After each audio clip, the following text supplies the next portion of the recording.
Monsieur Vincent Gann, bonjour, mais je ne vous répondrai pas. Regardez vos graphiques, monsieur Vincent Gann. Je pense que vous êtes parti. C'est parti. Ok, donc en principe tout est bon. Est-ce que vous m'entendez bien? C'est pas le bon écran qui est Non. pris. Tu crois? C'est le bon écran. Son image, ok. Bonjour Virox. Bon, si c'est bon pour Virox et Edouard, ça suffit, hein, on fait ça à 3, c'est bon? C'est nickel? Ok, très bien. Donc bonjour à tous.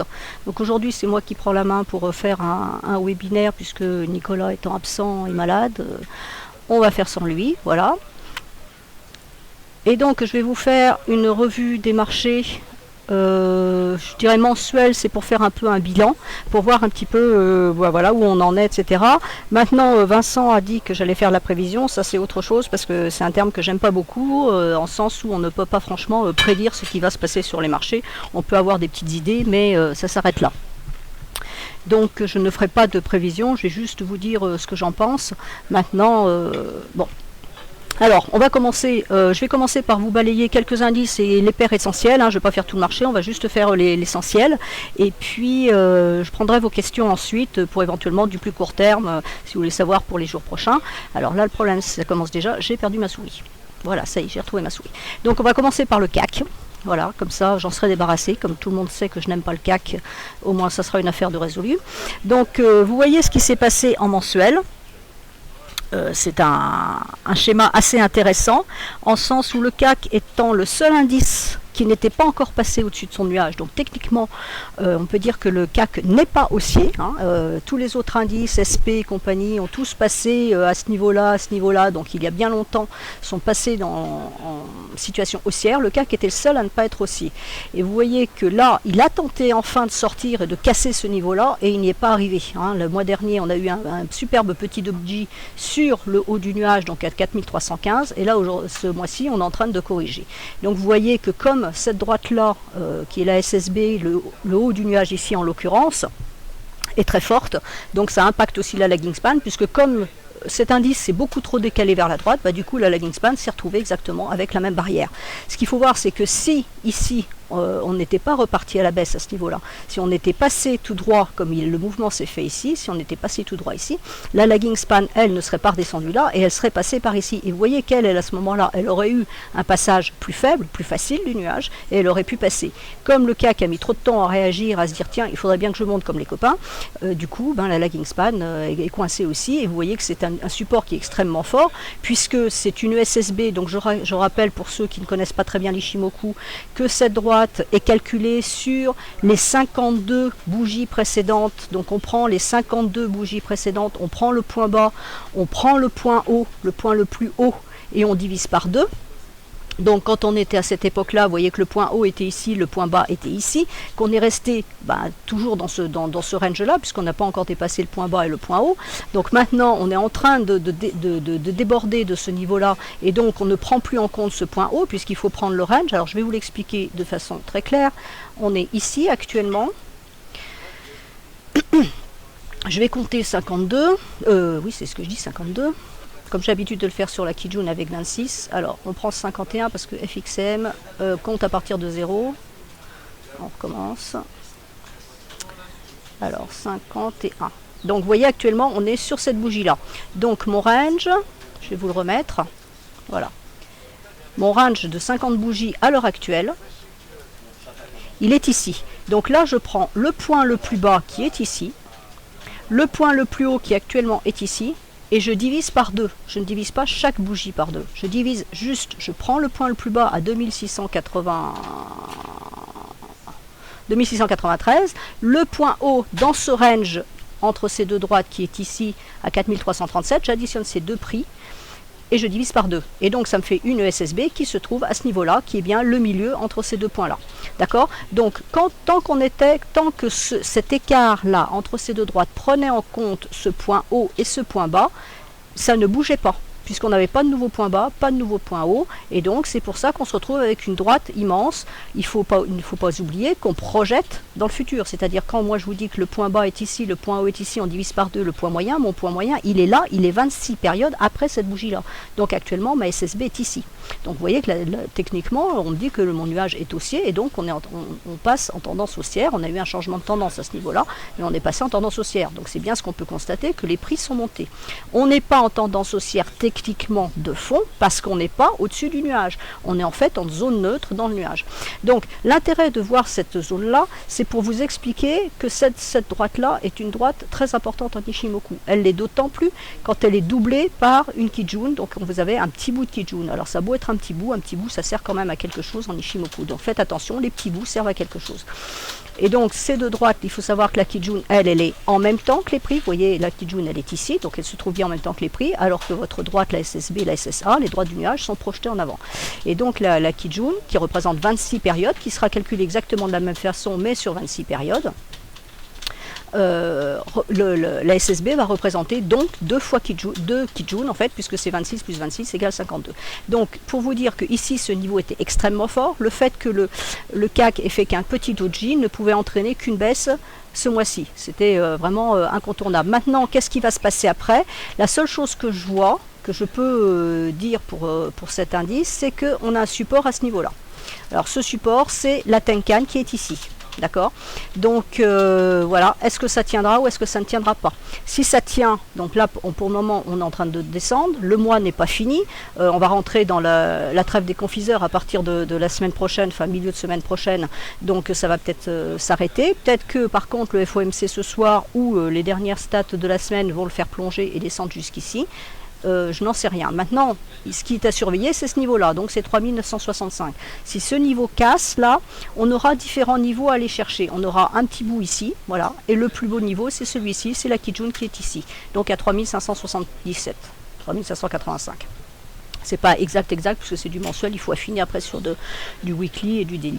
Mais voyez que là pour le moment, bon alors on peut très bien avoir un mouvement de retour comme ça qui s'est fait comme ici. Vous voyez qu'on est allé chercher en mèche le bas du nuage, on est remonté, on a clôturé au-dessus de la Tenkan et après on est reparti derrière. Donc on n'aura peut-être qu'une seule bougie rouge et on va ressortir derrière. Alors le souci qui se passe avec le CAC malgré tout, c'est que même en admettant qu'il sorte, de toute façon ce niveau est toujours résistance, 4000, on va dire 3, bon là c'est 320, ça dépend si on est en bidouasque, mais bon, grosso modo, c'est 4320. Ce niveau est un niveau qui est très fort, donc même si les prix ressortent, de toute façon, cette résistance existe toujours. Ce qu'il faut voir, c'est que même quand on sera là, cette résistance agira toujours. D'accord? Donc, il faut impérativement que ce niveau casse de façon définitive, c'est-à-dire en clôture de bougie, pour qu'on envisage d'aller chercher le niveau suivant. Et les niveaux suivants, vous voyez comment je les cherche. J'ai mis en couleur le curseur de Nicolas, et vous voyez ma ligne bleue, donc je vais balayer mon écran de haut en bas, ou de bas en haut, peu importe. Et là, vous voyez que le prochain niveau correspond à cette SSB qui est là, qui est dans le prolongement de celle-ci. Donc ça me donne un niveau à 4675. Le suivant, ça sera 4800. Le suivant, ça sera 5485. Voilà, on va balayer son écran et c'est ainsi qu'on va trouver les niveaux suivants. Et je fais la même chose à la baisse, c'est-à-dire que là, mon premier niveau, c'est la Tenkan ici à 3950, la Kijun à 3585, et je descends 3411, 3312, et après on va chercher les bas de bougie ou une droite de tendance, tout ce qu'on veut. Donc voilà, pour le cas que j'avoue que je ne sais pas trop quoi dire pour le futur. Moi, je le sens pas trop bien. C'est une vision très personnelle. Bon, voilà. Alors ensuite, je vais vous faire... on va reprendre un autre indice européen, donc le DAX. Vous voyez que le DAX en mensuel est clairement haussier par contre, il n'y a pas de souci. Voilà, donc là, ça remontait depuis mars 2009. Donc comme vous avez vu que le CAC lui était toujours dans ce nuage et était toujours techniquement, enfin neutre pour le moment, il était plus baissier mais il était neutre. Vous voyez que le DAX lui était remonté déjà ici, il est passé en zone haussière en décembre 2010.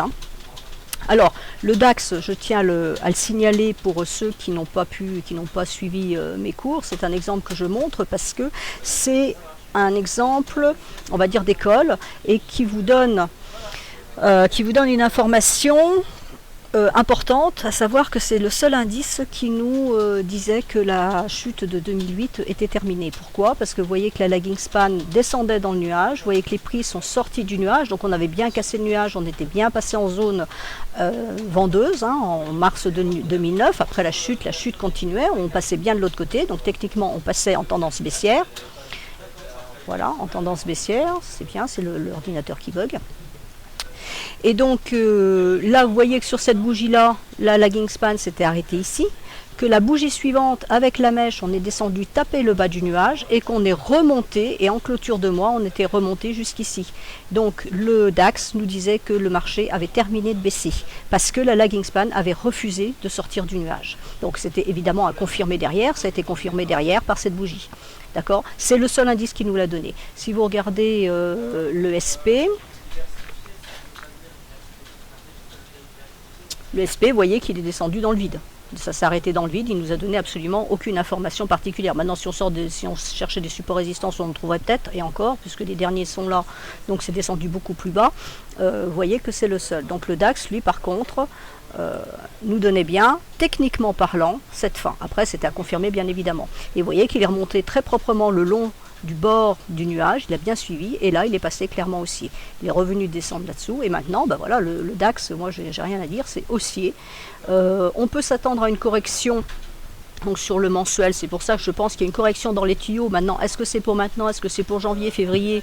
C'est difficile à appréhender. Vous voyez que là, ce mois-ci, il a tenté de baisser, qu'il est déjà en train de remonter, il ne tient pas sa baisse. Par contre, la Tenkan se met légèrement à l'horizontale, donc ça veut dire que le mouvement faiblit. Voilà, faiblit, mais ça veut pas dire que c'est fini, hein, ça veut dire que ça faiblit, c'est tout. Et par contre, ma Kijun est toujours verticale. Or, vous savez qu'en trading et en lecture Ishimoku, la Kijun représente 50% d'un mouvement, ce qui veut dire que quand un mouvement est terminé, quand il n'y a plus de hausse ou de baisse dans un mouvement, la Kijun se met systématiquement à l'horizontale à 50% du mouvement. Et là, elle n'est pas à l'horizontale. Ce qui me fait dire que tant qu'elle ne se mettra pas à l'horizontale, le mouvement n'est pas terminé. Donc maintenant, pour ceux qui font de l'Elliott, moi j'en fais, mais je vais dire à la louche, hein, c'est-à-dire brut de fonderie, je m'occupe pas des ratios, etc. Ça, je laisse ça à Vincent. Moi, ce que je vois, c'est 1, 2, 3, voilà, il manque 4 et 5.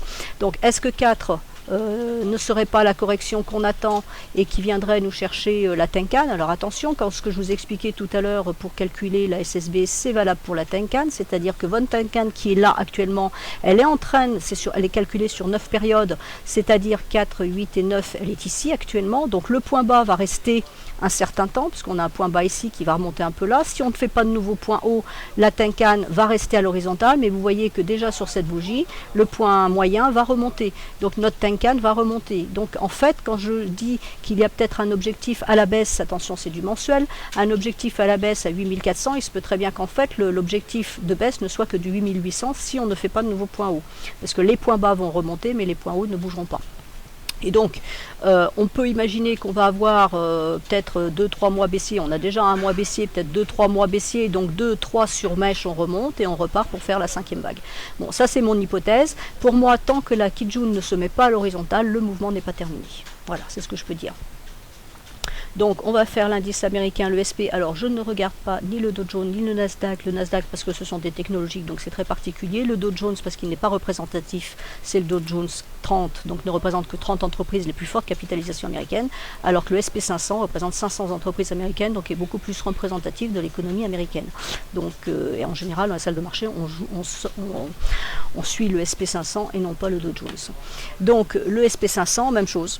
Aucun signal de baisse, aucune alerte baissière. Alors lui c'est même pire puisque sa Tenkan ne se met même pas à l'horizontale pour ce mois-ci. La Tenkan est toujours bien... Vous voyez quand le marché s'arrête, vous voyez votre Tenkan se met à l'horizontale. La Tenkan est à l'horizontale ici. Elle est à l'horizontale ici quand on a eu la correction. Là pour le moment elle est toujours haussière. Elle faiblit légèrement au niveau de sa pente. Ce qui correspond à la bougie rouge actuelle. On est bien, on a eu 3 bougies bleues, on est bien sur une 4e bougie rouge. On est en train de légèrement corriger. Mais vous voyez que pour le moment on n'est même pas... On est redescendu sur l'ouverture précédente et on est déjà en train de remonter. La Kijun, elle, est parfaitement haussière, donc pour le moment c'est pareil sur le SP, je n'ai vraiment aucun signal baissier à l'heure actuelle. Bon, tout ça c'est de la technique, c'est-à-dire c'est ce qu'on lit sur un graphique, ça ne veut pas dire que ça ne va pas baisser, il suffit qu'il y ait une catastrophe quelconque ou que Yellen dise quelque chose ou que Obama dise quelque chose ou je ne sais trop qui, et ça peut faire chuter les marchés. Mais d'un point de vue purement technique, pour le moment je n'ai aucun signal baissier sur cet indice, et même pour les mois à venir, je ne vois que des corrections mais pas de baisse. Donc maintenant évidemment les corrections ça se joue, mais il y a une différence entre les fortes baisses annoncées et la correction. Pour le moment moi je ne vois que des corrections, je ne vois pas de fortes baisses. Maintenant une correction de 10%, pourquoi pas. Donc je vais vous faire maintenant, je vais voir d'abord s'il y a des questions par rapport aux indices, avant de passer sur les... c'est qui dit bonjour madame là? Edouard, je m'appelle pas madame, je m'appelle Karen. Alors, donc voilà Edouard, j'ai répondu pour le SP. Alors, Sylvie me dit, Karen, ça fait 2 fois que je lis ton livre, ça m'aide à bien progresser, ma seule critique est qu'il n'y a pas assez d'exemples. Bah écoutez, je pouvais quand même pas en mettre plus, à moins de faire un pavé de 1000 pages, je crois qu'il y en a quand même pas mal. De toute façon, les exemples, ils sont tous les jours au quotidien sur votre écran, on ne peut pas tout mettre, et là, je crois que j'en ai vraiment déjà mis énormément par rapport à bien d'autres livres. Alors, donc je vais passer aux devises. Alors, l'euro-dollar en mensuel. L'euro-dollar en mensuel, je vous dis tout de suite que l'euro-dollar est quelque chose qui ne m'inspire pas, mais ça tout le monde le sait. Donc, je fais de la technique pure. Alors, l'euro-dollar en mensuel, vous voyez qu'il est sur un niveau clé. À savoir que il est descendu chercher sa Tenkan le mois précédent et est remonté en haut sur un doji libellule. Donc on pouvait s'attendre clairement à une hausse aujourd'hui, puisque ça c'est un signal haussier, fortement haussier. Donc on est bien remonté et vous voyez qu'il bute en fait sur le petit bout qui est ici, qui est une SSA. Alors en principe une SSA c'est quand même beaucoup plus faible qu'une SSB, puisqu'elle prend en compte la moyenne entre la Kijun et la Tenkan et donc projetée 26 périodes en avant. Et là, vous voyez que en fait, les prix restent coincés là et n'arrivent pas à déborder ce niveau. Alors, la lagging span, vous voyez qu'elle est empêtrée dans un mur de prix. Non seulement elle est dans ce mur de prix qu'il faut qu'elle négocie, mais en plus vous voyez qu'elle a une SSB à négocier qui est juste derrière, donc à 1,3840. Donc ce niveau, 1,3840 est vraiment un niveau clé. Si on déborde les 1,3840, ce sera en extension 1,3960. Pour le moment, je ne vois pas plus dans l'euro-dollar. Après, donc on peut imaginer effectivement que si ce niveau lâchait, mais je vous expliquais tout à l'heure en quoi un niveau aussi fort est difficile à casser, hein, il faut vraiment une puissance dans le marché. Donc le niveau suivant, ce serait 1,4170. Voilà. Vous voyez que par contre, on a également un fort support ici à 1,35. Hein, c'est un niveau qui a été très travaillé. On l'a vu en direct quand ça s'est produit dans le marché. Donc 1,35 est support. Et pour le moment, on a une résistance à 1,3840 et donc 1,3960. Voilà. Donc l'euro-dollar, c'est vraiment tout ce que je peux dire. La Tenkan là est en support aussi. Elle se met à l'horizontale sous les prix. Et honnêtement, je ne sais vraiment pas ce que l'euro-dollar peut faire d'autre, à part, voilà, il a des niveaux attaqués, il est sur des niveaux clés, il faut qu'il attaque ces niveaux pour aller chercher le niveau suivant. Alors, est-ce qu'il va repartir à la baisse ou est-ce qu'au contraire, il va aller chercher ces niveaux? Je ne sais pas. Ce que je sais, c'est qu'il y a un support qui est fort à 1,35. Donc, ensuite, je vais aller chercher le GBP-USD. Donc le GBP-USD techniquement est neutre puisqu'on est dans le nuage. Vous voyez qu'il fait un doji, il a tenté de baisser. Quand il a tenté de baisser, c'est la lagging span qui a tenté de sortir du nuage, elle n'y est pas arrivée. Elle est en train de repartir dans le nuage. Donc de mon point de vue, je reste haussière sur le GBP-USD. Je pense qu'il va aller chercher ces niveaux-là. Vous voyez qu'on a des niveaux ici qui correspondent en plus parfaitement. Ça, c'est rare d'avoir des escaliers qui correspondent de cette façon-là. Donc le premier niveau était à 1,6827, le deuxième à 1,6942 et le dernier, donc qui est vraiment le niveau majeur, qui est à 1,73, on va dire 1,7320. 1,7320. Et je pense qu'il va y aller. Pourquoi? Parce que ces deux droites-là sont en train de prendre une pente ascendante. À partir du moment où elles auront commencé à pénétrer dans le nuage, le GBP sera clairement haussier dans sa neutralité, si on peut le dire ainsi. Mais il fait un peu le même schéma que le CAC, hein, c'est-à-dire que là, il est en train d'attaquer son nuage. Maintenant, est-ce qu'il cassera ce niveau-là? 1,7340, je ne sais pas. Mais toujours est-il que je le vois bien monter, continuer à monter, chercher ce niveau-là. Alors, en ce qui concerne l'AUD-USD qui est ici, alors l'AUD-USD, là, ça sera un peu le contraire. Il est clairement baissier. Vous voyez qu'ici, donc on a eu un signal baissier, on est descendu dans le nuage, on n'est pas allé chercher le bas du nuage, on a tenté de remonter jusqu'ici et vous voyez que les prix ne sont pas revenus sur la Kijun. Donc ça, c'était quand même un signal baissier. Sur seulement 2 bougies, je m'attendais à la troisième n'a pas existé, la troisième bleue n'a pas existé, donc c'était franchement que les vendeurs étaient dans le marché. C'est la lagging span qui est montée ici, donc qui n'est pas allé chercher non plus le bas de ses prix. Donc là, clairement, ça voulait dire que les acheteurs n'étaient pas dans le marché. On ne pense pas du tout à l'achat sur la UD/USD. Donc là, l'hypothèse, clairement, c'est que si on casse ce niveau-là, on va chercher ce niveau-là à 0,85, 0,8550. Et si ce niveau casse, vous voyez que le niveau suivant, le niveau majeur, hein, je vous donne les gros niveaux, c'est 79, 79,24. Voilà, donc pour moi, le dollar australien est baissier. Il y aura, ce niveau-là sera très important. Pourquoi? Parce que vous voyez que la lagging span, en descendant, elle va arriver sur ce niveau-là, donc sur un twist. Donc là, si ça casse ici, ben voilà, après c'est 0,59. Donc là, ça devient vraiment quasiment calamiteux. Ça sera très bien pour l'économie australienne, mais pas nécessairement pour les investisseurs. Et là, bon, si on regarde ce que je fais rarement, parce que ce n'est pas vraiment une information, je vois que mes prix baissent, donc je n'ai pas besoin d'avoir un nuage rouge ici pour savoir que mes prix sont en train de baisser. Mais là, normalement, on devrait avoir un croisement. Hein. La partie flat ici correspond à ce mouvement flat ici, et donc en principe, on devrait avoir un croisement qui va bien effectivement repasser sur nuage rouge et bien nous confirmer cette baisse latente. Sur la UD/USD, en tout cas, je suis baissière. Après avoir émis un scénario plutôt haussier, force est de constater que c'est baissier. Donc on change son fusil d'épaule. Je n'ai aucun scrupule à dire non, ma théorie ne marchait pas, on passe à autre chose, c'est tout. C'était une hypothèse, on marche beaucoup avec des hypothèses. Ben, cette hypothèse-là n'a pas fonctionné. C'est tout.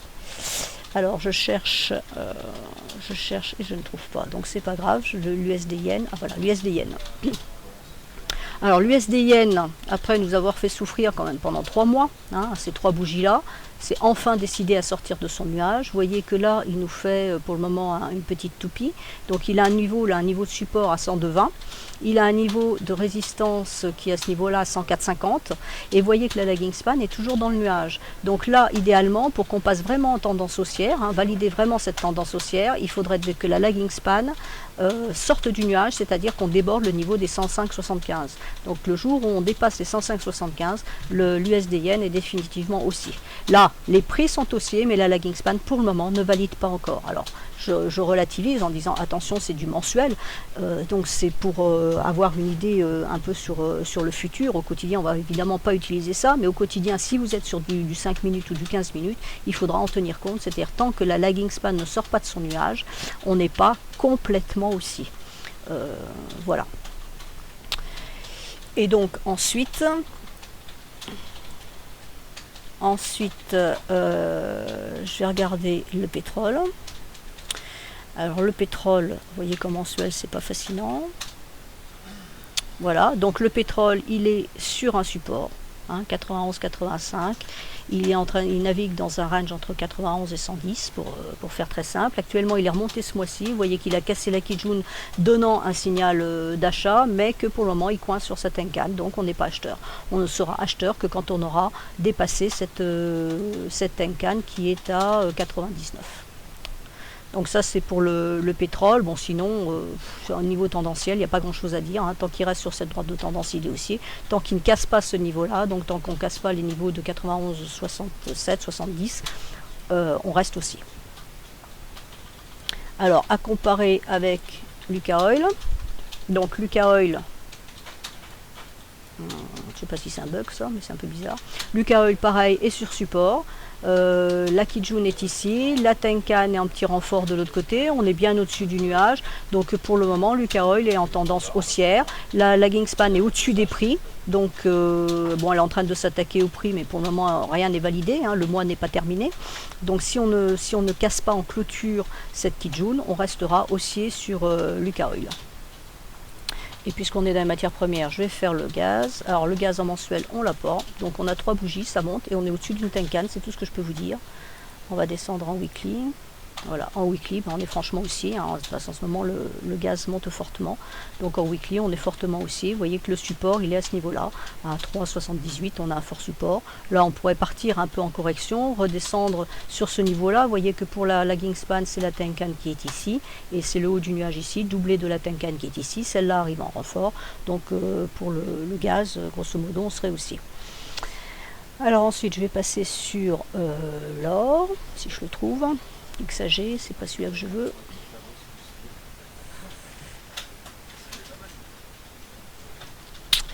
XAG, XAU.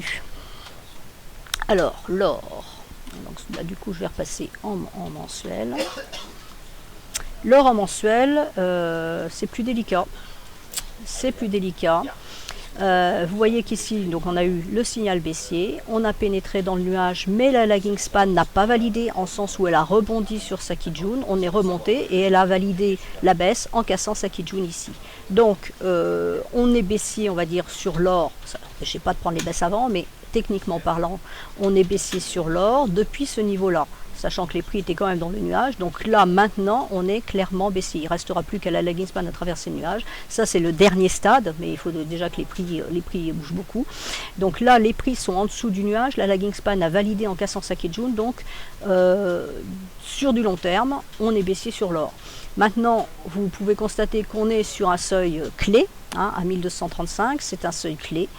Est-ce que ça va casser ou pas? Je ne sais pas. Par contre, c'est vrai que si ce seuil casse, on peut dire que la situation derrière sera franchement négative parce que la lagging span pourrait descendre jusqu'à ce niveau-là, hein, jusqu'à 980, voire jusqu'à ce niveau ici, donc 830. On a des niveaux qui sont extrêmement bas si on casse ce niveau de 1235. Donc actuellement, il faut vraiment surveiller ça.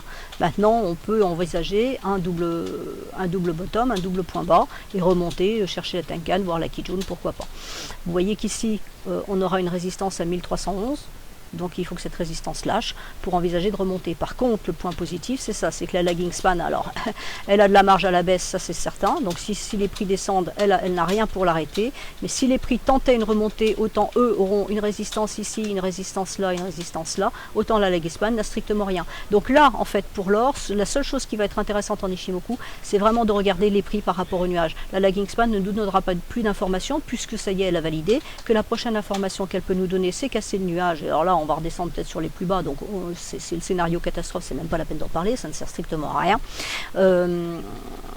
Là, elle a de la marge à la hausse, elle a de la marge à la baisse, donc elle ne nous intéresse plus. En niveau mensuel, en tout cas, la seule chose qui va nous intéresser, c'est ça. Est-ce qu'on valide un double bottom? Est-ce qu'il y en a un? Est-ce qu'il sera validé? Est-ce qu'on repart à la hausse? Et auquel cas, on va chercher les niveaux qui vont être là. Mais elle ne nous intéresse pas, elle est libre à la hausse et à la baisse. Donc, je vais regarder rapidement l'argent.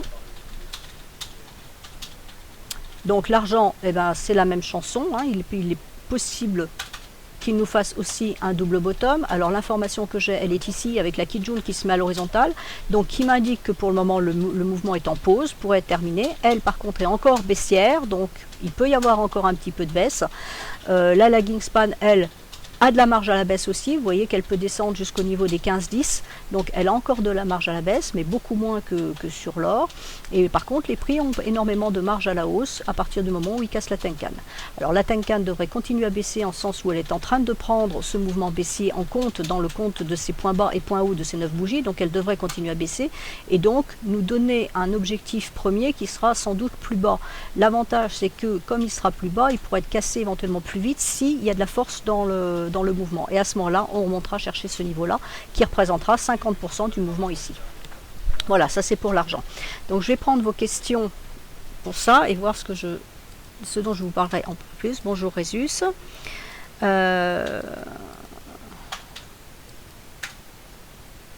Alors, à quoi sert la lagging span alors qu'elle réplique les cours, donc ces visiteurs? Ça, c'est une question à laquelle j'ai répondu X plus une fois. Elle permet de nous valider le mouvement des prix. Donc là, je suis désolée, mais je vous renvoie au livre parce que je ne fais pas un cours d'Ichimoku aujourd'hui. Et elle réplique les cours, oui, mais elle se situe dans le passé. Elle se situe 26 périodes dans le passé. Donc, comme si vous avez suivi ce que je viens d'expliquer, vous voyez qu'elle a son importance dans l'évaluation future du mouvement des prix. Donc, elle nous sert pour savoir si les prix peuvent monter ou pas. Si vous avez un mur de bougies comme ça qui se trouve devant la lagging span, eh ben, ça ne montera pas nécessairement. Alors, je vais vous prendre un exemple qui s'est passé là ces 2 derniers jours que j'ai tweeté. Voilà, parce qu'il est beau techniquement parlant. Alors ça, c'est le 15 minutes. Alors, je vais mettre en 1 heure. Ça, je crois que c'est plus... 1 heure. Donc c'était le DAX en 1 heure. Vous voyez, voilà ce que peut faire une lagging span, c'est-à-dire c'est ça. C'est-à-dire qu'elle ne valide à aucun moment. Elle tente des validations, mais à chaque fois, elle revient dans le nuage. Et donc, ça veut dire quoi? Que mes prix ne montent pas. J'ai un signal haussier ici, une traversée des prix, une validation haussière ici. Elle valide ici, mais derrière, il y a une invalidation. Et c'est pour ça que mes prix ne montent plus. Et en 15 minutes... là où le DAX a été particulièrement pénible hier après-midi, où on attendait vraiment cette sortie puisqu'il yoyotait sur le bas du nuage, le haut du nuage, pardon. Donc si on regarde les prix, on voit que ça tente, c'est passé ici, ça aurait pu repartir là, ce n'est pas passé. Vous voyez qu'ils sont redescendus, passés, pas par le twist, mais du coup par une partie faible, et on continue à baisser. Et qu'est-ce qui se passait de l'autre côté? Votre lagging span butait sur la Tenkan, butait sur la Tenkan ici, a buté sur les prix ici, a rebuté sur la Tenkan ici, et elle n'arrivait pas à se dégager et à passer. Donc mes prix ne sont pas passés. Là, les prix sont descendus fortement, ils se sont arrêtés à ce niveau-là. C'est la lagging span qui s'est arrêtée sur le bas du nuage, et on est reparti. Et donc là, ce matin, on a traversé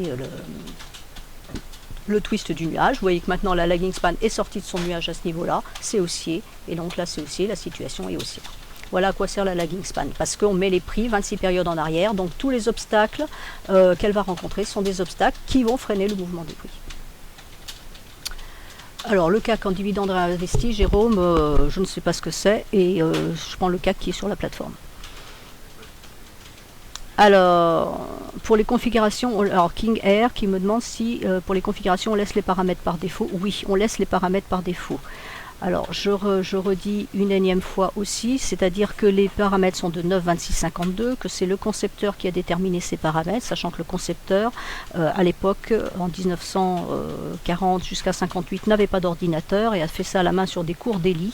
Donc, il a déterminé 9, 26, 52 d'après des critères japonais, mais que ça marche actuellement très bien aujourd'hui, en 1 minute, 5 minutes, 15 minutes, 1 heure, sur toutes les unités de temps que vous voulez. J'ai essayé de mettre des paramètres occidentaux, ça ne marche absolument pas, les signaux sont faux.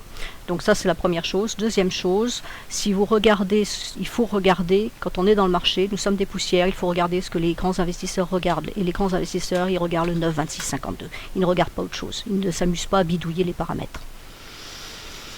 Alors, Daniel 167, 42 questions. Pourquoi analyse en mensuel? Parce que c'est ce qui a été annoncé, qu'on faisait l'analyse mensuelle puisqu'on faisait un bilan de ce qui s'était passé et pour faire une prospective sur l'année prochaine. Alors, le NZD4, oui, je vais y venir. Alors, Yvon me demande une question, une figure chartiste est à prendre en compte. Avec Ishimoku, sommes par exemple sur des matières premières où l'on peut voir un triangle symétrique. Oui, bien sûr, vous pouvez toujours trouver des figures chartistes sur vos graphiques, hein, des triangles, des fanions, tout ce que vous voulez. Ça n'empêche absolument pas. Maintenant, vous savez que toutes ces figures chartistes ont une probabilité différente de réussite ou d'échec. On va vous dire que par exemple, je sais pas, le triangle à tel pourcentage X il sort par le bas, pourcentage Y il sort par le haut. Pour moi, ce n'est pas une information. Sur le dollar yen, on a eu un triangle. Il a duré extrêmement longtemps. On était obligé de l'étaler parce qu'il était à son apex. Et normalement, un triangle est invalidé à partir du moment où on atteint l'apex. Donc, en cherchant d'autres points, on arrivait à étirer ce triangle. Voilà, et le triangle, il n'en sortait pas. Donc, c'était une non-information. En Ishimoku, on peut les mettre. Hein, ce n'est pas du tout... interdit, c'est pas vraiment le terme. Là, oui, on peut avoir un triangle ici, mais ça vous sert à quoi de savoir qu'il y a un triangle? Ça vous sert à rien de plus que dire il y a un triangle. Maintenant, ce qui est intéressant, c'est de savoir que mes prix sont en train de rebondir là sur la Tenkan, qui ne passent pas la Tenkan. Donc, s'ils passent pas la Tenkan, ils n'iront pas chercher la Kijun et il y a plus de chances qu'ils rebondissent à la hausse plutôt qu'ils descendent à la baisse. Voilà. Maintenant, savoir que c'est un triangle, bah oui, mais je sais pas s'il sort par le haut ou par le bas. Voilà. Donc ça, après, c'est à chacun de faire sa petite tambouille, j'ai envie de dire. Hein.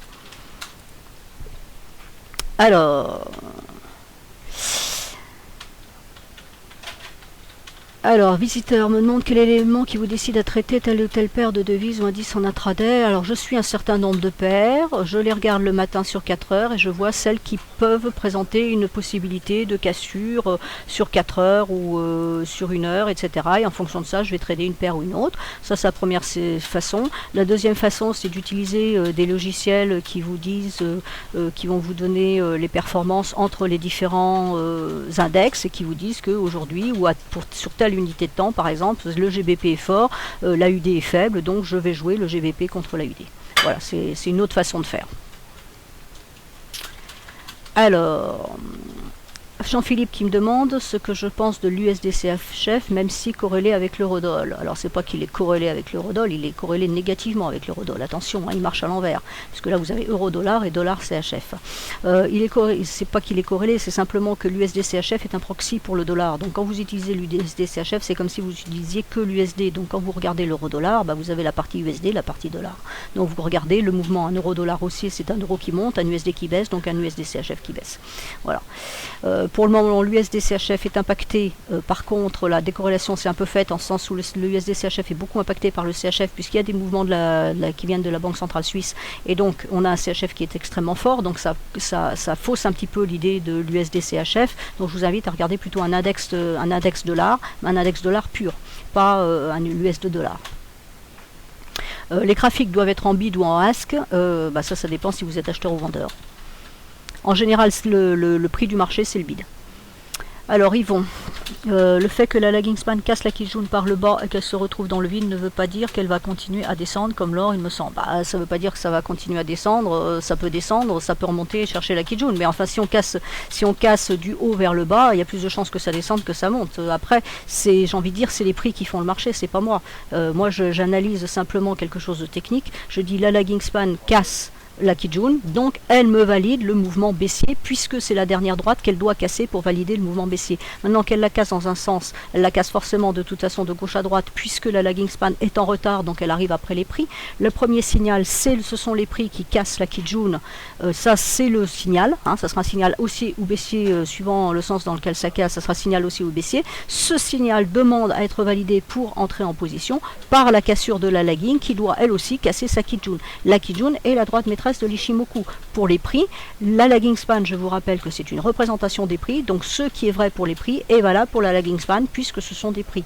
Donc si j'ai besoin que les prix cassent ma Kijun pour me donner un signal, j'ai besoin que ma lagging span casse la Kijun pour avoir la confirmation du signal. Maintenant, il est bien évident que si mes prix sont baissiers et que ma lagging span casse la Kijun, ça sera forcément à la baisse et c'est une baisse à laquelle on s'attend derrière. Pour le moment, l'or, il est baissier. On ne va pas me dire le contraire. J'ai des bougies rouges, je dis simplement qu'on est sur un seuil, que la lagging span, elle a bien cassé la Kijun, donc elle m'a validé le mouvement baissier de l'or, et que tant que là, voilà, hein, on a cassé, je suis désolé, la lagging span, comme je l'ai dit tout à l'heure, elle peut aussi bien descendre, elle peut monter, elle est libre, elle peut aussi aller dans ce sens-là. Si on fait un biais comme ça, elle peut absolument n'importe où. Ce que je veux dire par là, c'est qu'elle n'a plus d'obstacle avant un certain nombre de mois. Donc voilà, on ne regarde pas si elle casse par le haut ou par le bas, ça n'a aucune importance. De toute façon là en plus elle a cassé à l'horizontale. Ce qui se passe simplement c'est qu'elle a cassé la Kijun, donc elle m'a validé le fait que je suis passé en tendance baissière, et le fait que les prix soient sous le nuage me valide une tendance baissière. La seule façon d'invalider pour le moment cette tendance baissière, c'est d'aller casser la Kijun avec les prix, parce que quand on cassera la Kijun avec les prix, elle recassera aussi sa Kijun. Voilà. Pour le moment, j'ai eu un signal baissier ici qui n'est pas invalidé tant que les prix ne recassent pas la Kijun, qui sera un signal haussier, et il faudra que ma lagging span casse elle aussi sa Kijun, pour valider le signal haussier contradictoire du signal baissier. Oui, Résus, tu vas m'embêter, on est bien d'accord, donc je répondrai plus tard. Est-ce que c'est possible, Nabil me demande, est-ce qu'il est possible d'utiliser l'Ishimoku une moyenne mobile? Ça n'a aucun intérêt. Vous pouvez mettre une moyenne mobile, ça n'a aucun intérêt. Vos moyennes mobiles, ce sont la Tenkan et la Kijun. Ce sont des moyennes mobiles, sauf qu'elles ne sont pas calculées comme des moyennes mobiles et qu'elles vont vous donner des paliers, ce que ne vous donnent pas les moyennes mobiles. Mettre une autre moyenne mobile ne vous sert à rien. Vous avez toutes les informations qui sont ici. Vous n'avez pas besoin de mettre une moyenne mobile de 100, 50, etc. Ce ne sera qu'un obstacle de plus. Plus vous allez en mettre sur votre graphique, plus vous allez mettre des obstacles. Je peux vous tracer 10 000 droites de tendance, ça sera autant d'obstacles pour les prix et vous rentrez jamais dans le marché. Donc il faut garder les choses claires. Le but de l'Ishimoku, c'est d'avoir un écran clair et d'avoir le maximum d'informations avec le maximum de clarté. Donc à partir du moment où vous avez ça, ça ne sert à rien de rajouter quoi que ce soit. Maintenant, si vous êtes plus confortable en rajoutant une moyenne mobile, j'ai envie de dire, faites-le. Ce n'est pas incompatible. C'est simplement que ça ne sert à rien. Voilà.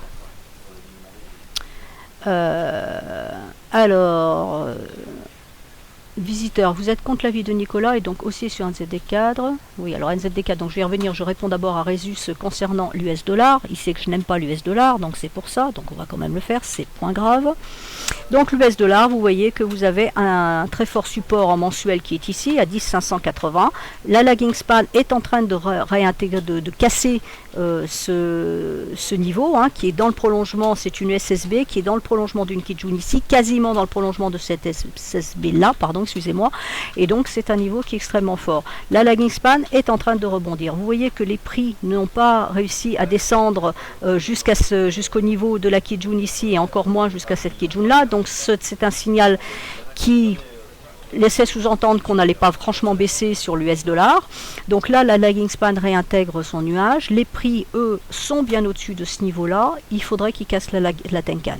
Si la Tenkan lâche donc à 10,683, il y a de fortes chances pour qu'on continue à monter. Mais là encore, vous voyez qu'on a une résistance qui est à 10,786. Donc c'est cette résistance, il faut que cette résistance-là lâche, aussi bien pour la Kijun que pour les prix, pour qu'on soit vraiment en situation haussière plus confortable. Et la situation sera clairement définie comme haussière quand la lagging span sera également sortie. Le but du jeu de l'Ishimoku, c'est un jeu d'obstacles. Il faut que tout soit libre. À partir du moment où votre lagging span est libre à la hausse et que les prix sont libres à la hausse, ça ne peut que monter. Ça ne veut pas dire qu'il n'y aura pas des baisses, mais ça ne peut que monter. Là, par contre, si les prix changeaient d'avis et repartaient dans l'autre sens, vous voyez que la lagging span, elle aurait un premier support qui serait là à 10,305. Ça serait le premier support à viser qui correspond à peu près à cette Kijun. Alors, dans l'immédiat, en mensuel, vous voyez que la Tenkan est à l'horizontale et en train de caper les prix, donc pour le moment voilà, ça freine, il n'y a plus vraiment de tendance. Par contre la Kijun reste très bien orientée, donc pour le moment je ne suis absolument pas baissière sur l'US dollar tant que ce niveau tient. C'est vraiment le seuil critique, 10,587, tant que ça tient, il n'y a aucun souci là-dessus. Donc je reviens à l'NZD-CAD. Alors je n'étais pas contre Nicolas, je tiens à le préciser tout de suite. Je n'étais pas contre l'avis de Nicolas, je n'avais simplement pas le main timing. C'est-à-dire que lui, au moment où il a annoncé qu'il allait vendre le NZD4, j'ai dit non, on ne le vend pas maintenant. Je n'ai pas dit qu'on ne le vendait pas, j'ai dit qu'on ne le vendait pas maintenant, parce que mes signaux ne me donnaient pas la vente du NZD4. Donc en mensuel, c'est haussier. Ça, je ne vais pas vous dire le contraire. La bougie, elle est bleue. Pas besoin de faire des grandes écoles pour ça. Ma Tenkan est en train de remonter, ma Kijun est en train de remonter, et là c'est un haut de nuage puisque c'est une SSB. Donc ça prouve qu'il y a un bas de nuage qui est ailleurs, on n'a pas de recul suffisant, c'est-à-dire qu'on a un bas de nuage qui est ailleurs, donc on est au-dessus d'un nuage puisque le haut est ici, et ces deux droites montent, qu'on a fait un nouveau plus haut par rapport au dernier plus haut. Donc je ne peux pas dire que ça baisse, parce que si je disais ça, je renierais ma formation d'analyste technique. Maintenant, je vais redescendre sur un niveau inférieur, à savoir le weekly, puisque c'est là-dessus qu'on avait déterminé que Romain avait trouvé quelque chose d'intéressant et sur laquelle Nicolas se base pour sa stratégie.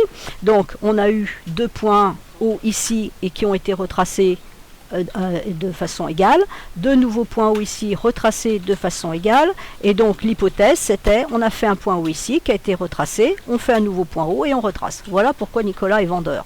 Et donc ce qui s'est passé, c'est qu'au moment où Romain a émis son hypothèse que j'ai validée, et je l'ai validée par écrit, donc si vous recherchez mon analyse vous la trouverez, on était sur ce niveau là, et donc l'équipe des Liefix, sauf moi, était vendeur. Je n'étais pas vendeuse, pourquoi? Simplement en lisant l'Ishimoku, parce que ma lagging span, vous voyez encore l'utilité de la lagging span, était ici.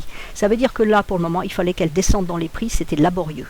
Et qu'ici, pour descendre, chercher les fameux 700 points, il y avait un nuage à casser, une Tenkan, une Kijun, c'était très compliqué. Donc je ne le sentais pas.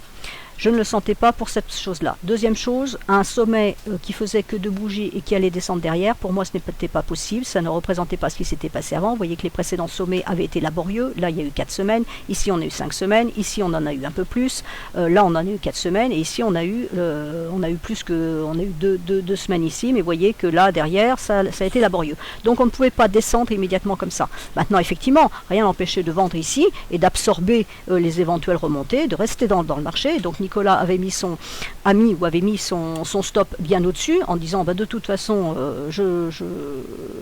c'était ici, de toute façon je ne serai pas stoppé puisque ça ne remontera pas ici, donc il n'y a pas de souci. Et effectivement c'est une façon de trader les choses. Bon, maintenant le problème est que on est bien donc là on a bien la descente, on est remonté ici et vous voyez ce qui se passe ici, c'est que la lagging span avait besoin de se décaler pour être libre. Et moi, à ce moment-là, ici, quand on est revenu sur ces niveaux-là, donc quand on a fait un troisième top, j'ai dit là, maintenant, je serai vendeuse parce que ma lagging span est libre. Donc elle peut descendre, le premier niveau à atteindre est celui-ci. Vous voyez que c'est quand même un niveau qui est fort et qui ne représente pas les 700 pips. Hein, donc le premier niveau, c'est 0,8365. Il n'y a que la cassure de ce niveau, doublée de ce niveau-là, 0,8293, qui entraînera effectivement les prix jusqu'à ce niveau-là. Vous voyez qu'on a quand même 2, 1, 2, et avant d'aller chercher le troisième niveau envisagé, donc pour refaire exactement le même mouvement ici, il faut descendre jusqu'ici. On a quand même 2 niveaux très forts à casser avant. Et là, vous voyez qu'on en a un autre qui est en train de s'installer ici. Donc, moi, j'attendais que cette lagging span se dégage des prix pour pouvoir baisser tranquillement. Et je voulais que les prix se dégagent du nuage pour pouvoir baisser tranquillement. Maintenant, on arrive dans cette situation. C'est-à-dire que ma lagging span, elle peut chuter librement, descendre chercher ce niveau-là. Mes prix, s'ils cassent la Tenkan, ils peuvent chuter librement. Donc, chercher ce niveau-là d'abord qui se mettra à l'horizontale. Hein, maintenant, on a un niveau à 0,8448, on va dire. Donc, maintenant, oui, si la Tenkan lâche, oui, on peut vendre. Donc là, maintenant, je passerai vendeuse. Je passerai vendeuse si on casse la Tenkan pour aller chercher la Kijun. Ça sera le premier trade. Maintenant, tant que ma Tenkan résiste, je n'ai aucune raison de vendre. Ça, c'est que ça soit NZDK, d'euro-dollar, ça s'appelle X, Y, Z et W, ça s'appelle n'importe quoi. Tant que ma Tenkan n'est pas cassée en clôture de bougie, je n'ai pas de raison de vendre. C'est la technique, c'est de l'analyse technique, point à la ligne, ce n'est rien d'autre. Il faut, ça c'est une droite d'alerte, on la casse, c'est une alerte baissière, on va chercher la Kijun, si on ne rebondit pas sur la Kijun, c'est une franche baisse. Donc la stratégie que moi je prône sur l'NZDCAD, qui n'est pas dans le sens contraire de mes copains, c'est tant que je suis au-dessus de la Tenkan, je reste acheteuse, pour le moment je ne fais rien, voilà, parce que c'est indécis, je reste acheteuse, si on casse la Tenkan en clôture, je vends, et je vends jusque ce niveau-là, ce niveau-là. Et en fonction de ce qui se passe sur ces niveaux, je garde la vente ou je la sors. C'est-à-dire que si on rebondit ici, je ne reste pas. Là, vous voyez que vous avez un niveau qui est très fort, à 83,62. Et le niveau le plus fort à casser, c'est celui-là, 82,93. Donc les 700 pips, on ira les chercher que quand on aura cassé 82,93. Voilà. Donc ça, c'est mon point de vue sur le NZDCAD. Et je reste scotché sur ce point de vue, parce que techniquement parlant, c'est ce qu'il dit. Ce n'est pas de l'idée fondamentale avec les RBNZ, etc. Techniquement, ce que je vois, c'est que tant que ma Tenkan n'est pas cassée, je ne vends pas. C'est tout. Alors, donc, Philippe, qui fait du très court terme mais n'arrive pas à trouver la précision pour entrer. Il me manque vraiment la dite précision propre à l'expérience. Et ben pour avoir cette précision, Philippe, si vous n'y arrivez pas, je vous conseille de prendre un cours de formation parce que là je peux pas vous l'expliquer comme ça en 5 minutes dans un webinaire. Donc le NZD4 pour AntoTrader, je viens d'y répondre.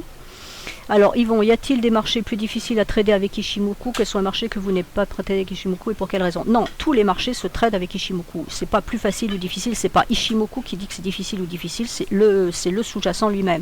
Si vous prenez du NZD USD, le NZD est une devise qui est extrêmement volatile, qui fait énormément de mèches. Mais avec l'Ishimoku, ça marche parfaitement. Ça, c'est plus un problème de trader qui va paniquer sur les mèches ou pas, c'est tout. Hein. Ça n'a rien à voir avec l'Ishimoku. L'Ishimoku marche sur tous les sous-jacents, sur toutes les unités de temps. Et donc après, c'est simplement une question de lecture. Vous voyez, là, ça c'est du NZD4. Vous voyez déjà, c'est du CAD, c'est pas de l'USD. Vous voyez toutes les mèches qu'il fait. Donc quand vous allez avoir, par exemple, une Tenkan ici qui est touchée ici, qui a été traversée ici, mais en clôture, elle a tenu. Là, ça a été encore traversé, mais en clôture, ça a tenu. Là, on est reparti, on a retraversé. Vous voyez que c'est toutes ces mèches-là, mais l'Ishimoku marche très bien, justement, puisqu'on a resté au-dessus de la Tenkan. Tant qu'on est resté au-dessus de la Tenkan, on n'a pas vendu. Là, par exemple, vous voyez que toutes ces mèches vont chercher le bas du nuage, mais ne sortent pas du nuage. Donc, c'est propre. Donc, l'Ishimoku marche vraiment avec tout, même les paires qui sont supposément très volatiles. Alors, Tikouti, en UT longue, daily ou weekly, si on attend la cassure de la Kijun par la lagging, il faut attendre longtemps. Oui, tout à fait. Donc, il y a des moments où il va falloir relativiser. Et c'est pour ça qu'on va descendre sur des unités de temps inférieures pour le trading lui-même. C'est clair qu'en daily, bon là, je vous ai montré en mensuel, si vous attendiez, si vous preniez le DAX en mensuel, par exemple, là, c'est vraiment un exemple qui est extrêmement parlant. Voilà, la lagging span, elle a traversé la Kijun, donc a validé le mouvement baissier à ce niveau-là. C'est-à-dire que quand j'étais déjà là, bah, c'est évident que si je sortais mon portefeuille à ce moment-là, j'avais plus grand-chose dans mon portefeuille à sortir. On est bien d'accord. Donc il y a des unités de temps où on va pas pouvoir attendre la confirmation. Mais par exemple, là, vous voyez qu'en Delhi, pour le moment, le DAX, par exemple, est en train de naviguer entre sa Tenkan et sa Kijun. Il est en train de remonter sur la Kijun. Vous voyez que la lagging span ne passe pas. Elle est très loin. Elle est très loin de sa Kijun. Donc il est bien évident que si mon DAX tout d'un coup repartait comme ça et commençait à attaquer ça, je ne vais pas attendre qu'il me valide la cassure, que la lagging span casse sa Kijun pour me valider le mouvement. Ça sera l'attaque des prix, ça sera déjà cette cassure ici qui me dira, ah là manifestement le DAX n'a peut-être plus envie de monter parce que la Kijun a bien fait résistance qui correspond au haut de ce nuage là. Et donc auquel cas, je dirais là je peux peut-être vendre, bah, je vendrai déjà jusqu'à ce niveau là, parce que vous voyez ici qu'on a 8959, on a un fort niveau, et peut-être que ma lagging span elle va arriver sur le nuage à ce moment là. Tout dépend si mes prix descendent à la verticale ou s'ils descendent dans ce sens là. S'ils descendent à l'horizontale tranquillement, et ben ma lagging span va descendre tranquillement, et quand je vais arriver sur ce niveau là, elle va me confirmer ou non, elle va peut-être rebondir, et auquel cas on va rebondir aussi. C'est comme ça qu'il faut voir les choses. Maintenant ça ne veut pas dire effectivement qu'il faut attendre. Par contre, si vous êtes sur UT très courte, c'est-à-dire 1 minute, 5 minutes, 15 minutes, si vous n'attendez pas cette validation, vous allez vous faire prendre. Je vous ai montré tout à l'heure le DAX en 15 minutes et je vous ai montré que la validation n'était pas là, donc il ne fallait pas rentrer sur le marché.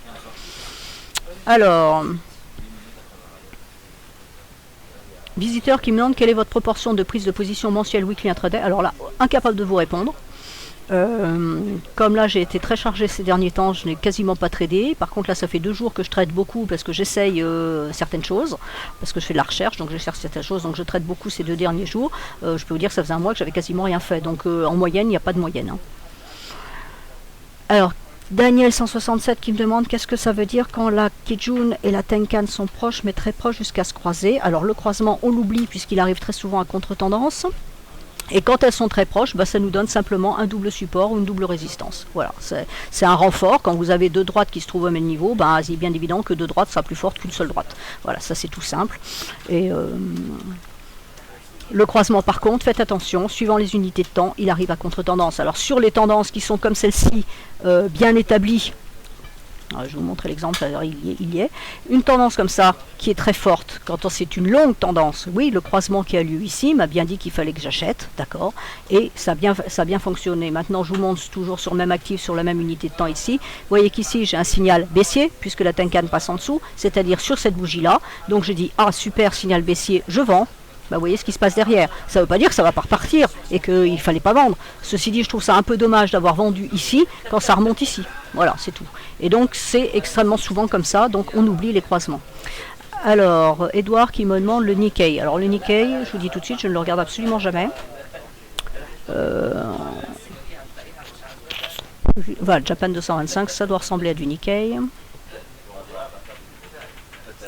Le Nikkei en mensuel. Ben, le Nikkei en mensuel, voilà, il est sorti, vous voyez, contrairement au CAC, il est sorti de façon magistrale de son nuage, mais la lagging span avait moins de chemin à faire, elle est bien sortie, on a eu un pullback sur le nuage, classique, là on est en train de monter. Donc, année haussière, un peu erratique, hein, enfin bon, personnellement, j'aurais pas trop envie de trader ce genre d'actif. Là, vous voyez qu'on est sur un niveau qui correspond pas à grand-chose. Voilà, désolé de vous le dire, mais ça correspond quasiment à ce niveau-là, mais pas vraiment. Donc est-ce qu'il va monter jusqu'à ce niveau-là d'ici la fin du mois pour aller chercher ce niveau? Possible. Honnêtement, vous voyez, l'Ishimoku c'est japonais, mais le Nikkei, a priori, il ne doit pas marcher avec l'Ishimoku parce que ça me donne rien de vraiment intéressant. Alors, le petit danger qu'il pourrait y avoir, c'est ce twist-là. Et vous voyez qu'en se déplaçant un peu, on n'a plus rien. Donc en juillet 2014, il y a un petit vide abyssal, donc on pourrait s'inquiéter. Pour le moment, j'ai une Kijun qui se met à l'horizontale, donc si elle reste bien à l'horizontale et qu'elle reste dans le prolongement de cette SSB, on peut supposer que ça fera barrière ici au passage du twist, donc on n'aurait pas une forte chute ici. La lagging span, elle, de toute façon, elle va avoir ce niveau-là en support pendant un certain temps, donc on peut supposer que ce support va tenir assez longtemps, sauf effectivement événement spécial. Voilà, j'ai pas grand-chose à dire sur le Nikkei. Ça ne m'inspire pas plus que ça. Alors, visiteur qui me dit je place des moyennes mobiles VIDIA, je ne sais même pas ce que c'est. Donc, Si ça vous, je veux dire, si ça vous est utile, allez-y, hein, ça me gêne pas. Alors la réponse à Yvon est oui. Alors, dans l'hypothèse Sylvain, dans l'hypothèse où la Tenkan et la Shikun se contredisent, l'une bloque les prix à la baisse et l'autre tape à la hausse dans les anciens prix, quelle information prendre? Ou autrement dit, y a-t-il un ordre de préférence dans les informations données par les... Ah bah non, alors quand vous avez... alors la Tenkan et la Shiku, c'est pas la même chose. Hein. La Tenkan, c'est la droite qui est... c'est la droite moyenne mobile 9, enfin l'équivalent de moyenne mobile 9, on va dire. Et la Shiku, c'est la droite représentative des prix, donc elles ne peuvent pas se contredire. Je comprends pas très bien votre question. À mon avis, vous mélangez deux droites là. Alors, les paramètres de Ishimoku sont erronés entre SSA et SSB. Non, c'est pas ça. C'est que effectivement, quand vous êtes sur la plateforme FXCM, il faut... alors, attendez. Voilà, quand vous avez ça, effectivement, ils appellent Senku Han, qui est la Shiku. Donc, la troisième, c'est la Shiku. D'accord, ça n'a toujours pas été corrigé, ça doit faire des années que je leur dis, je n'exagère pas quand je dis des années, parce que ça fait 5 ans que je suis chez FXM, donc ça fait des années que je leur dis, et donc vous avez la Tenkan, la Kijun, la Shiku, c'est-à-dire la Lagging Span, la SSA, la SSB. Donc oubliez le nom qui est ici, dans l'ordre c'est ça, la Shiku c'est celle du milieu. Alors visiteur, vous dites que Ishimoku fonctionne avec toutes les paires et vous venez de dire qu'apparemment il ne fonctionne pas avec le Nikkei. Bah, déjà je vais vous dire de façon simple, le Nikkei n'est pas une paire. Voilà, je dis pas que ça fonctionne pas, je dis simplement que ça ne m'inspire pas. Je veux dire, là le Nikkei, je trouve que, comme le CAC par exemple, le CAC c'est pareil, il n'est pas propre avec l'Ishimoku. Je dis pas que ça fonctionne pas. Là le Nikkei, je vais vous dire exactement la même chose, c'est du mensuel, il dépasse là la Kijun, la Kijun, vous savez bien ce que je dis, il est passé au-dessus, il repasse en dessous. Là vous voyez que ce n'est pas propre, là ce n'est pas propre non plus. Clairement le Nikkei n'est pas propre avec l'Ishimoku, mais ça c'est une constatation que je fais, je dis pas que ça marche pas avec, puisque le Nikkei je ne le suis pas, je ne le traite pas, donc je ne peux pas vous le dire. Voilà, c'est tout ce que j'ai à dire. Le CAC c'est exactement la même chose, les signaux Ishimoku, et le CAC c'est du français et le Nikkei c'est du japonais, donc par contre le DAX, le SP, tout ça ça marche très bien. C'est une question de volatilité dans le sous-jacent, ce n'est pas l'Ishimoku en lui-même. Comme si vous disiez que ça marche pas qu'une moyenne mobile ou avec un MACD, c'est pareil, il y a des choses qui se lisent mieux et d'autres moins bien.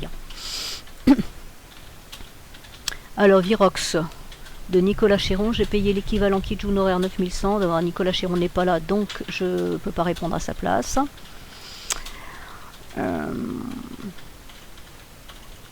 Alors, visiteur qui me demande quelles sont les paires propres avec Ishimoku. Il n'y a pas de... au niveau des indices, il y a des indices, hein, il ne faut pas mélanger les paires et les indices. Donc au niveau des indices, vous avez des indices propres ou des indices qui marchent moins bien. Donc le CAC, c'est pas qu'il n'est pas propre avec l'Ishimoku, c'est simplement qu'il a des façons de réagir avec l'Ishimoku et de façons de réagir tout court qui sont pas nettes, qui sont pas claires. Là je vous mets le CAC en 15 minutes, vous voyez. Voilà, comment il va naviguer autour d'une Kijun, il ne sait pas ce qu'il veut faire. Bon, voilà, c'est parce que le CAC ne respecte pas ses points moyens, c'est ce que ça veut dire. Hein. Bon, par contre, là, je ne peux pas vous dire le contraire, que c'est à cet endroit assez propre, mais d'une façon générale, le CAC, c'est pas terrible avec l'Ishimoku. Bon, mais d'une façon générale, le CAC, c'est pas terrible, point à la ligne. Je vais regarder en une heure si c'est un peu plus intéressant. Non, vous voyez, c'est ça, c'est ce que je reproche. C'est, vous voyez, par exemple, quand il va faire des mèches, les mèches ne vont pas exactement sur le bas du nuage ou débordent du bas du nuage. C'est ça que je veux dire, c'est qu'effectivement, ben, ce n'est pas un indice qui est propre. Donc, quand on fait du trading intraday et quand on fait du très court terme, on a besoin de quelque chose d'extrêmement précis, quelque chose qui va bien fonctionner. Le GBP USD, par exemple, est quelque chose qui marche extrêmement bien. C'est de la précision chirurgicale. Quand vous prenez un trade en GBP USD, vous tradez une statistique avec ce sous-jacent là par exemple, et ben vous savez que si vous avez une Kijun en 1 heure qui est à ce niveau là, il va aller la chercher pile poil avec sa mèche à ce niveau là, point, terminé. C'est clair, c'est net, c'est précis, il va pas dépasser, il va pas s'arrêter 3 pipes avant, il va aller pile poil dessus. Et c'est ça les paires qui sont intéressantes. Vous avez le GBP USD, la UD USD, bon il y en a sans doute d'autres que je ne trade pas parce que je ne trade pas tout ce qui est avec le yen et l'euro, donc peut-être que dans ces paires-là aussi, il y a des choses qui marchent très bien avec l'Ishimoku, mais je ne les connais pas. Je ne trade que sur l'USD, oui c'est ça, que sur l'USD et une devise très volatile qui est le NZD, donc je ne vous recommande pas. Voilà, donc si vous voulez que mon choix personnel n'est pas votre choix à vous, et ça m'est difficile de vous dire ce qui marche le mieux ou ce qui marche le moins bien. Ce que je veux dire, c'est qu'il y a des choses, par contre, j'ai constaté que ça ne marchait pas bien. Et le CAC en fait partie. Voilà. Mais c'est un problème de CAC, c'est pas un problème d'Ishimoku.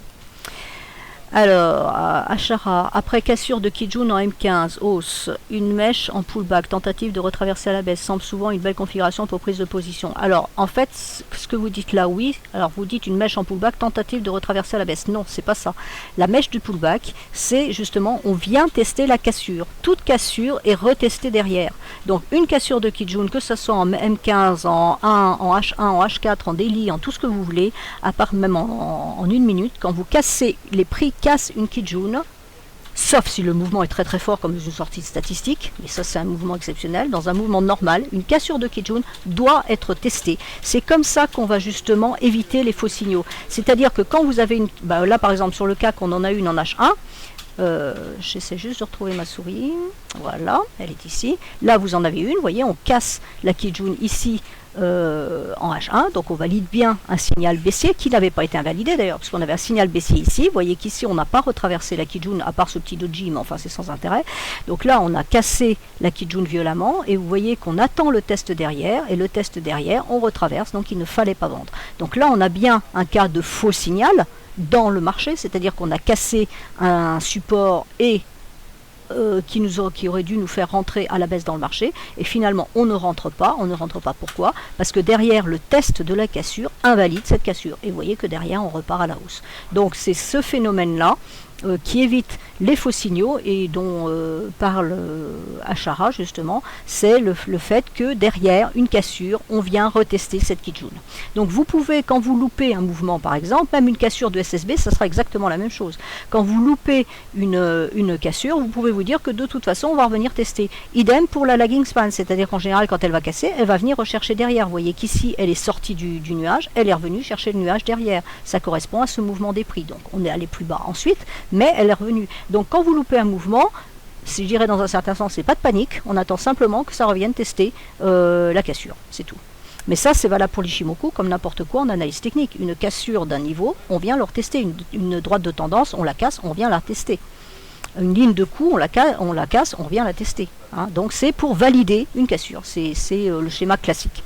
En fait, on vient, c'est les vendeurs qui vont casser quelque chose, les acheteurs vont reprendre légèrement la main pour pouvoir dégager leur position, et les vendeurs vont se remettre à la vente. C'est un peu dans un schéma baissier, c'est ce qui se passe. C'est pour ça qu'on a toujours ce phénomène de retour sur le niveau cassé.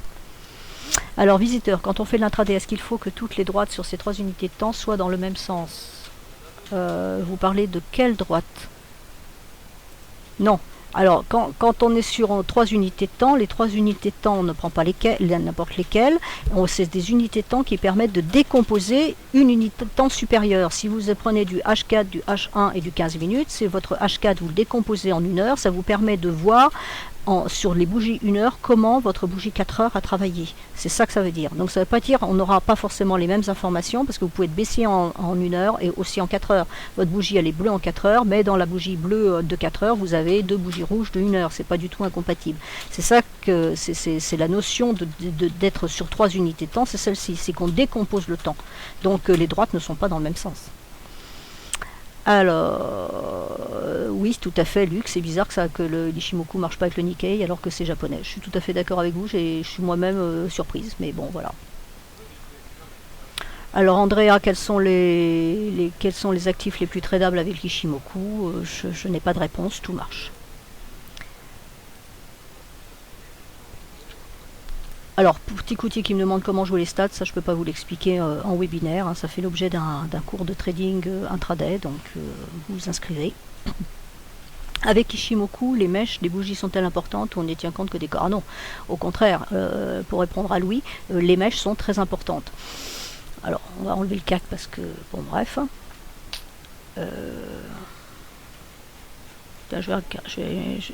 Il y a quelqu'un qui m'a demandé le GBP Yen tout à l'heure, je vais en profiter pour le regarder. Oh, GBP Yen, c'est beau. Donc oui, c'est pas quelque chose qui mèche beaucoup.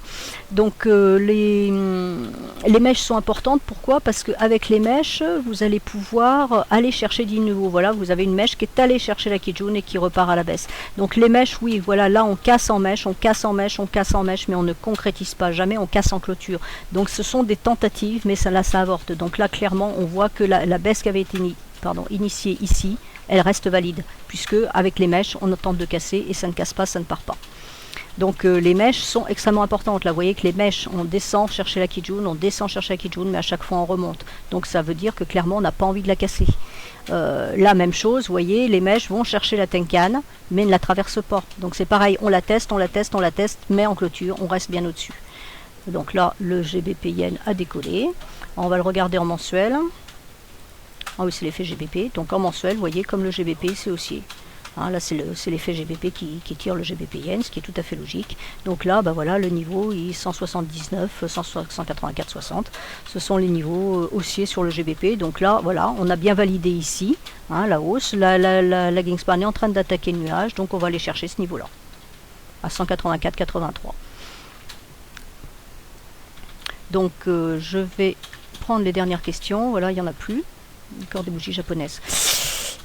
Et je vais arrêter là mon webinaire. Donc si vous voulez, pour ceux qui veulent encore commander le livre, je vous donne mon adresse email.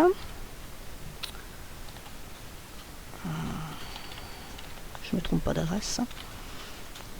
Voilà, donc ça c'est mon adresse email pour commander le livre. Donc vous m'envoyez un email et je vous répondrai. Si vous avez d'autres questions, effectivement, vous pouvez aussi m'envoyer un email. Je répondrai quand j'aurai du temps, parce que là je vais m'absenter pendant 3 semaines pour des vacances. En ce qui concerne les cours, vous pouvez également me poser les questions par email. Sinon, sachez que je fais maintenant au moins une fois par mois un cours de trading intraday et très court terme chez FXCM qui est limité à 5 personnes pour que ce soit plus interactif et plus plus adapté au trading de chaque personne. Donc c'est 5 personnes maximum. C'est un cours qui est payant mais dont une partie peut vous être remboursée sous certaines conditions par FXCM. Donc effectivement, c'est réservé aux clients d'FXCM. Donc si vous ouvrez un compte ou si vous êtes ancien client, il n'y a pas de souci. Les comptes démo ne marchent pas. Voilà, donc je vous remercie tous de m'avoir écouté. Merci Virox. Et puis je vous dis à l'année prochaine en espérant que vous ferez de bons trades. Merci, au revoir.